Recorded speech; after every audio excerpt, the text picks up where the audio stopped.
District. And I'm pleased to be joined by my colleagues in representing various associations, and they will shortly introduce themselves as they have an opportunity to speak. And I appreciate everyone coming today. Today I'm announcing the introduction of legislation in the Congress which will go towards solving one of the perennial problems which New York State has in terms of the cost of government, the cost of doing business. New York State continues to see an exodus of people and jobs from our state. Most counties upstate, including every single county of the 11 in the 19th Congressional District, have seen population declines in the past 5 years, and many over the last few decades. School district census continues to fall virtually everywhere. Upstate New York is being hollowed out by policies which make our state the worst in the nation in which to do business. We rank either 49th or 50th in the nation in terms of business climate. Our constituents routinely tell me that their kids and grandchildren leave because there are not the job opportunities in upstate New York, and that they themselves are contemplating leaving upon retirement because they can't pay the real estate taxes. Poor public policy decisions have allowed our state to go on into an long extended period of decline. The size of our congressional delegation, which I am acutely aware of, over 40 strong just a few decades ago, is now down to 27, and after the 2020 census it will be reduced to 26. Simply put, people are voting with their feet to get out of New York State. The legislation I am introducing in Congress attempts to address one of the many factors which makes our state too expensive to do business. The bill would require states to maintain a comparative negligence standard on all construction projects using federal dollars. The bill applies to all states, but since New York is the only state in the union with a strict liability standard on construction projects, the practical effect is that this bill will only affect the state of New York. The strict liability standard in New York law raises the cost of construction projects by an estimated 7%, and indeed that may be a conservative number. We estimate that the Tappan Zee Bridge project costs are increased by approximately $200 million by this strict liability standard. The cost of a typical single-family home in New York State on average will be increased by approximately $5,000 to $10,000 depending on where you are in the state because of New York's scaffold law. Projects like Gateway, where the state seeks approximately $7 billion from Washington for this $13 billion twin tunnel project between New York City and New Jersey, and which is absolutely essential to the entire Northeast economy. That project will cost hundreds of millions of dollars more in unnecessary liability costs due to this unreasonable New York State law. And think of it, on the New Jersey side of the Hudson River, the project will be governed by a comparable negligence standard. On the New York side of the Hudson River, it'll be strict liability.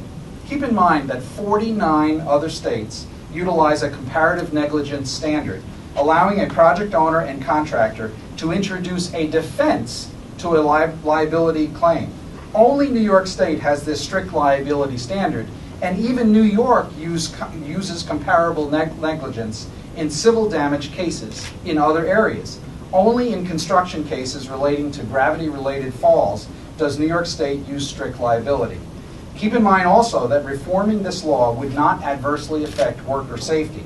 We have no better safety record due to strict liability than do our competitor states. If workers were safer due to the New York scaffold law, I wouldn't be making this proposal, but they are not. Simply put, the current system is a gross waste of taxpayer dollars to taxpayers and to the private economy. We could build more infrastructure, creating more construction jobs and more prosperity if we don't continue to saddle our economy with these unnecessary construction liability costs. Mine is the first federal proposal of its kind. I intend to seek passage of this bill either as a standalone measure or as part of any federal infrastructure legislation. This plan will save taxpayer money and create more construction jobs and improve our needed infrastructure in New York State. And perhaps it will finally nudge the governor and the legislature to completely reform the law so that projects which don't rely on federal funds in the private sector can finally be relieved of this useless mandate. I'm joined today by a broad cross-section of, come on up Denise, a broad cross-section of representatives from the construction sector and the not-for-profit sector as well. And I'm pleased now to turn over the podium to Mike Elmendorf of AGC, and our colleagues will introduce themselves and make a presentation as well. I appreciate everyone coming today and look forward to your questions. Thank you. Michael. Let me start really just by saying thank you. You know, this is a big deal, obviously, for the industry that I represent, which builds infrastructure, transportation infrastructure, buildings, schools, basically everything but single-family homes all across New York State. And this is an issue that has challenged our members, first with its manifest unfairness. They're being held responsible for accidents that they may have had nothing to do with.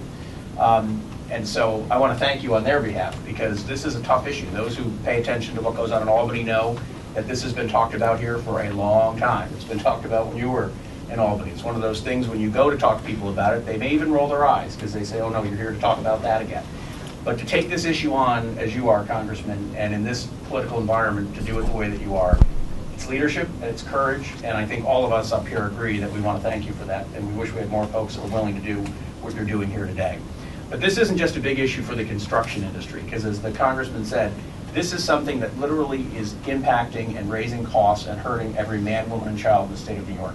Whether you're a school kid, particularly in New York City, that may be going to school in a dilapidated building that can't be rebuilt because of the money that's being hemorrhaged on this unfair, unjust, I dare say un-American law. Whether you're a victim of a natural disaster, you'll hear a little bit about this, whose ability to rebuild their home or their business has been hamstrung by this law.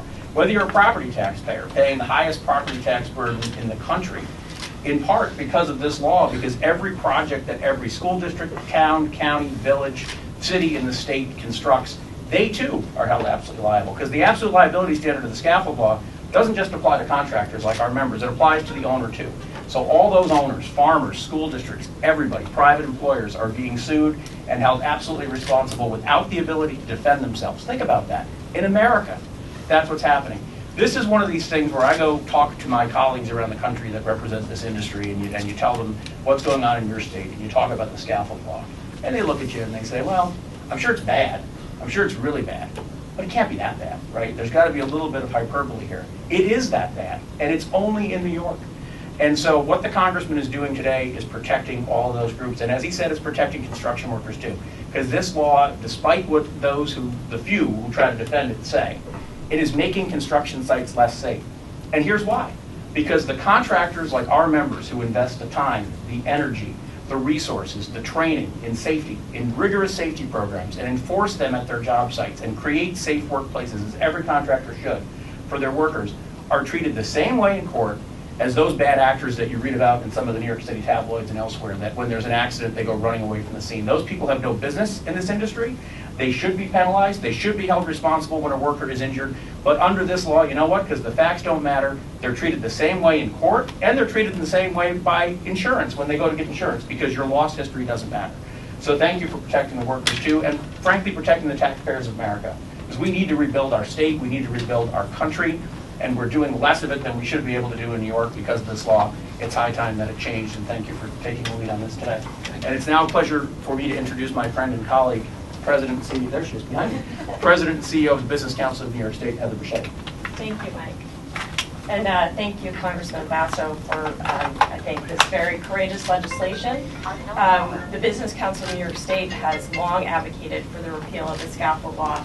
Years ago, our Public Policy Institute put out a report called Unique New York, and it was not a positive way in which New York is unique. Actually, it highlighted some of the unique difficulties faced by New Yorkers because of laws basically in place by our legislature, and obviously highlights the scaffold law. New York is the only state that has this, and we care about this because it's about jobs, it's about the cost of infrastructure in the state, and because, as Mike mentioned, it impacts every single taxpayer who supports school districts, who supports fire departments and police departments, all of which have infrastructure that costs more in New York than anywhere else because of this law.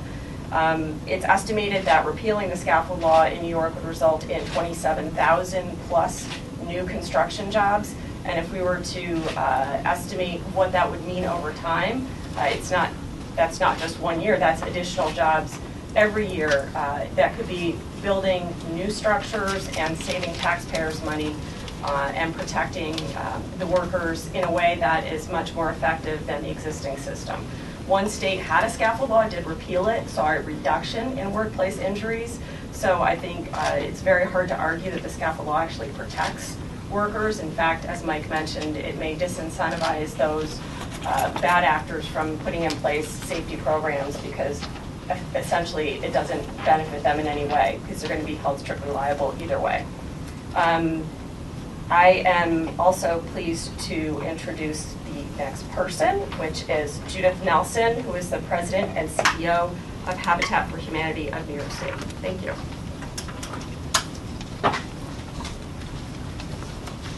Good morning, and thank you, Representative Faso, for this opportunity to come before you and speak on behalf of the millions of New Yorkers that do not have access to safe, affordable housing. While we consider the future of the scaffold law, let us not forget that the Tappan Zee Bridge is not the only impacted project that is experiencing increased cost. Increased costs and decreased availability of insurance have significant impacts on Habitat and all the providers of affordable housing within the state of New York. To deliver the housing that New Yorkers so desperately need, volunteer community-based organizations are particularly impaired by these laws. And because often insurance is completely unavailable to them. So for example, Habitat's efforts to address some of the Sandy devastation in downstate New York had to be closed because they couldn't find the insurance that was necessary in order to cover the volunteers that were there. Access to insurance shouldn't keep communities from working together to address the problems that we experience.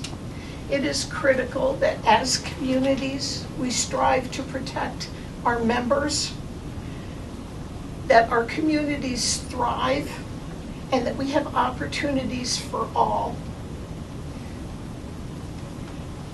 Working together, we can build a New York that everyone can afford. Please join me in addressing the issues presented by Labor Law 240, 241, and thank you for your attention. It is now my pleasure to introduce Denise Richardson from the General Contractors Association. Thank you, and I want to thank you, Congressman Faso, for raising this very important issue. I just want to put one metric in everybody's head, 10%. So when your town is going to build a new library or a new school, or if you live in the downstate region, the MTA is going to do a capital project to improve service on your line, or any other project around the state of New York, 10% of that project cost goes to insurance. When you add up all of the initiatives that all of the states, the state has throughout all of the towns, 10% of the entire budget for any project goes solely for insurance. It is the biggest barrier to entry for new firms seeking to become a construction contractor. It is the biggest barrier for firms to grow because once they have an insurance level, it's very difficult for them to get insurance at the next level. And for contractors that do business around the country, their insurance costs in New Jersey and even in California, which is also a highly regulated state, is half the cost it is in New York.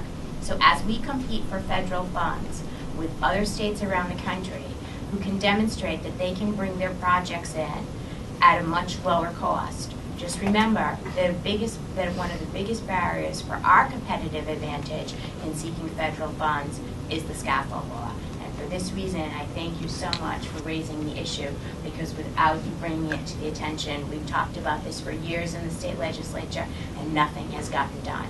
So just remember today, 10%, and when you vote, remember that as well. And I'd like to introduce Josh Reed, please. Good afternoon. My name is Joshua Reap. I am with the Associated Builders and Contractors. and much like many of the other associations represented here today, my contractors are negatively affected by this law, but not only them, but also the communities in which they work. Scaffold law exists only here in New York, and it hasn't made anyone safer. Anyone that supports the continuation of scaffold law, I don't think any of them can actually prove that it's actually made the environment safer. It's a draconian law that predates many of the modern safety practices that we have today. Our contractors are committed to safety, accountability, and providing a good, safe, positive work environment. And at the same time, they have to struggle here in one of the most difficult states to work. Quite frankly, instead, the scaffold law has driven up costs and prevented a lot of construction from happening, which means it's prevented a lot of jobs from being afforded to people here in New York. And as the Congressman said, people vote with their feet. People have gone to other states searching for opportunity. Let's bring some of that opportunity back here to New York. Construction is one of the best economic generators in the country. I don't think that's anything anyone would ever refute. I think by reforming the scaffold law in this way, we can demonstrate to Albany that it can be fixed, and it can be done right and help to increase the number of jobs and opportunities here in our own state. I've spoken with many small contractors that have said this has been a big barrier to them to be able to get that next job, to continue their growth, their opportunity here in the state. So let's do something about this here today. We're very happy to support the Congressman and his bill. And I think next up I'd like to introduce Jermaine White. Thank you for having me. My name is Jermaine White. I'm the owner of Jaw Housing, Inc. We're an MBE firm located in Brentsville, New York. The scaffold law has affected my business because it has affected me by not allowing me to hire any more contractors or employees because of the increasing cost of insurance. My business is mainly owning and renting property, and that has slowed me down because of the increasing cost of renovations. Trying to go out and get loans for cost has made it difficult, and I would like to see this law get passed so I could expand my business and help my community expand as well. Thank you for having me here. Thank you, Jermaine. Okay. You want to say something? Okay. Well, thank you very much. I appreciate all the groups that are here. We have a press statements from each of them, as well as from Assemblyman John McDonald, who's a sponsor of this legislation in the state legislature. And I understand that Senator Akshar is introducing legislation in the legislature as well. The key for me is that we spend hundreds of millions of dollars each year, and indeed, when Gateway happens, the state is seeking upwards of $7 billion from the federal government to build those necessary twin tunnels between New Jersey and New York. The costs and the liability costs that are included in that are extraordinary. It's in the hundreds of millions of dollars. That will be unnecessary liability costs that will be incurred by taxpayers, federal taxpayers and state taxpayers, in order to build that project.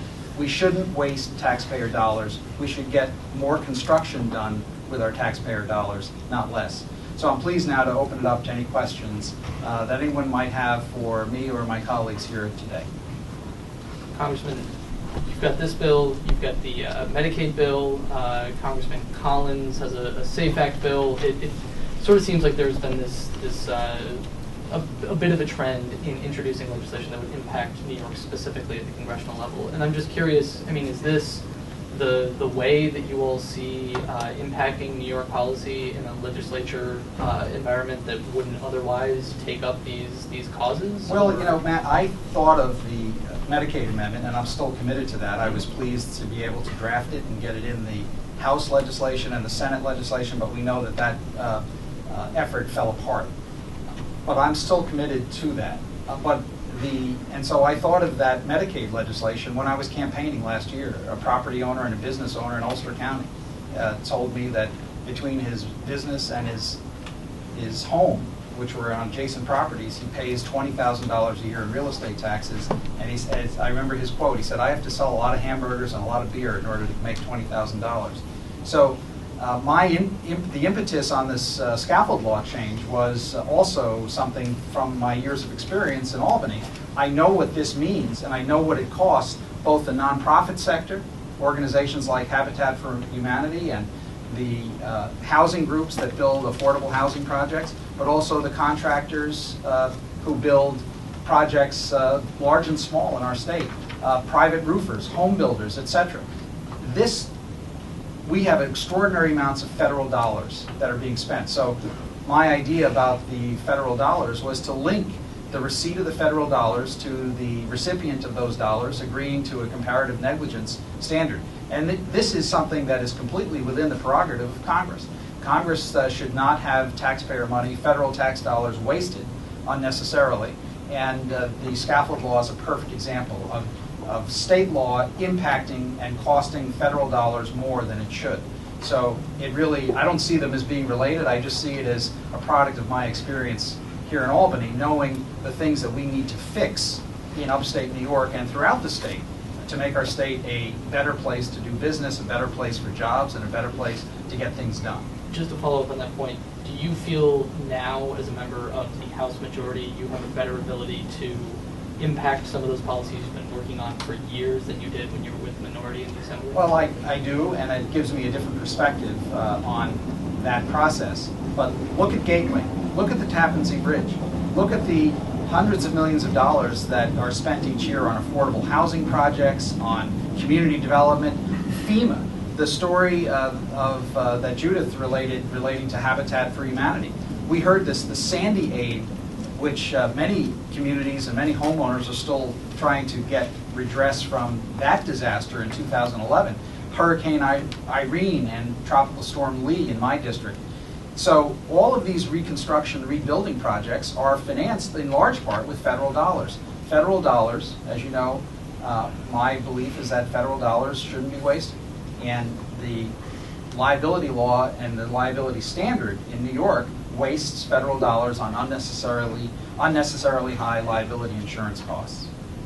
Not to assume, but the president is a prominent New York developer. I'm sure that he's well aware of what the scaffold law is. Do you have plans to go to the White House and say, when you guys do the infrastructure bill, think about this. You're keenly aware of this issue. I'm going to work with the executive and with my colleagues in the legislative branch in Congress to try to make sure that we get this enacted one way or another, either as a standalone bill or as part of the infrastructure package. Is there a companion bill in the federal Senate? No, I'm only introducing this bill this week in the House, and I'll be looking for support over there. But the first thing that I'm going to do as a House member, and the way we've drafted this bill, it'll go to a single committee, the Judiciary Committee, and I'm going to work hard to make sure we get it through that committee. Do you think that either of New York's senators will sponsor this? I would hope so. I would hope they would, and I will certainly bring it to both New York senators because I think they certainly are aware of the impact of unnecessarily high and burdensome liability rules on the construction sector in our state.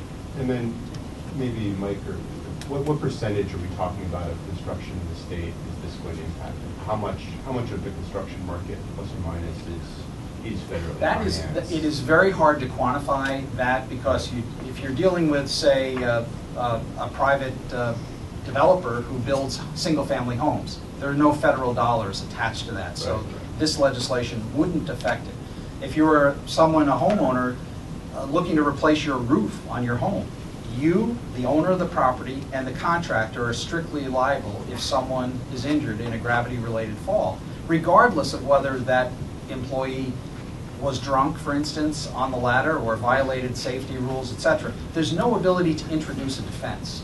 Everywhere else in New York law, if you have civil liability action that's brought, you can introduce a defense of comparative negligence, but you can't in this context. So I'm hopeful that we can get our senators and others involved in supporting this. And I want to work with everyone, the construction trades and everyone, in trying to fashion legislation that will work for everyone, but it's critical that we get this law changed. And Jimmy, and Denise may have something to add on this too, but certainly on the transportation infrastructure side, the federal government spends over $3 billion a year in New York between roads and bridges, highways, and transit. Then you've got obviously FEMA activity, you've got federal support of affordable housing, probably a lot of other smaller buckets of funding. Clearly this doesn't impact every project. It doesn't impact a lot of local government projects that may not have federal dollars. But we do think, though, and we've talked to the insurance industry about this, is that it will create enough of a change in New York that you will have a return to market by insurance carriers. Because there's two problems here. Right? There's the cost, which is astronomical for our contractors around the state, And then there's the availability, because you've got less than a handful of insurance companies you can go talk to try to get insurance, whereas in any other state you've got 25 or 30, right? So it doesn't work very well for them. So they believe it will bring carriers back to market, which will bring prices down on those projects that now have a rational risk environment with a comparative negligence standard. But it will also create a very stark contrast between the experience and the cost of projects that have absolute liability without federal funding and those that operate under comparative negligence. Because you're going to see much less losses, you're going to see fewer claims, you're going to see lower costs. How do we know it? Well, you can go ask them for confirmation, but the Port Authority of New York and New Jersey runs their own insurance program, gave us their data a few years ago. There are bridges between New York and New Jersey. Somewhere on that bridge is an imaginary dotted line, and over here you're in New Jersey, over here you're in New York, much like Gateway. On the New York side of those bridges, they have twice as many losses and claims as they do on the New Jersey side, where you don't have an absolute liability standard. These bridges are pretty level. They're not built like this so that they list to the New York side and you think that more people are getting hurt on the New York side. There's a law that incentivizes higher costs and higher loss in New York, and it's this law. Remember also historically that half of the state DOT's program is federally funded and 25% of the MTA's is federally funded. So right there, you have an immediate impact. And as Mike raised earlier, it's going to force a change in the larger insurance market in New York, which is really what I think the goal of this is. But you're saying about $3 billion a year just on transportation infrastructure, right. And it's a higher number than that, obviously, because the FEMA number. We hope we don't run up those numbers anytime soon, but that fluctuates depending on what's happening. I mean, across the board, there's a lot of federal support for construction in New York. And I think, Go ahead. I think certainly when you talk about Gateway, this is an immediate policy change that we need to make happen if we expect the federal government to realistically fund half the project. It's an important issue because of the size and the scope of Gateway. Another area where there's significant federal resources, the state revolving loan funds are in large part funded through federal dollars. So the water and sewer projects, those upgrades throughout our state, affecting so many communities, would be affected by this. You use federal dollars, you shouldn't be able to waste them. And I want to see all the federal dollars go for construction jobs. I don't want them to go for unnecessary construction liability insurance costs. Hard to ignore, Congressman, that while you say this will be good for workers and the workers will be safer under scaffold reform law, organized labor is not represented here today. Have you reached out? I imagine they disagree with you. Yeah, I've talked to a number of representatives of organized labor, and we're not in full agreement on this, obviously, but I do think there's a basis for an ultimate agreement. I hope there is, because my goal is their goal, which is more construction jobs, more construction activity, more infrastructure being built in New York State. And look, I think if people sit and look, 49 states in the Union do it one way, and New York does it another way. And this is one of the many straws on the camel's back of the economy that's causing people to flee our state. People are voting with their feet. They're leaving New York State. Upstate New York is being hollowed out.